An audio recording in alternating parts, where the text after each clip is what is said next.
Doubt please. இப்படி ஒரு கன்றாவியான மண்டையை எங்காவது பார்த்தது உண்டா யுவர் ஆனர்? அம்மிக்கல்லை கொத்த தெரியாதவன் குத்தியது போல இருக்கிறது இந்த கட்சிக்காரன் கபாலம். எனக்கு தயவு செஞ்சு ரிட்டையர்மெண்ட் கொடுத்துருங்கன்னு அதை கேட்க நாம் மீஷோவில் அதே மாதிரி இன்னொரு ப்ராடக்ட் ஆர்டர் பண்ணோம். பட் வந்த ப்ராடக்ட் எக்ஸ்பெக்ட் பண்ண சைஸுக்கு என்ன கொஞ்சம் சின்னதாக தான் இருந்தது.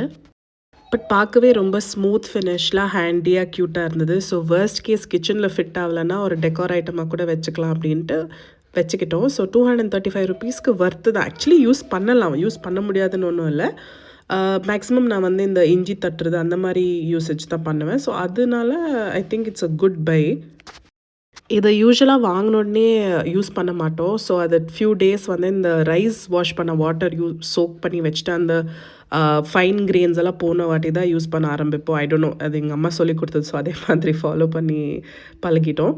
ஸோ இது ஒரு குவிக் கம்பேரிசன் நம்மளோட பழைய கல்லுக்கும் இப்போ புது கல்லுக்கும். ஸோ சைஸ் டிஃப்ரென்ஸ் நீங்கள் பார்க்கலாம். பட் ஹேண்டியாக போய் நான் எங்கே வைக்கணும்னு நினச்சேனோ அந்த இடத்துல ஃபிட் ஆகிடுச்சு. So it's finally time to say good bye.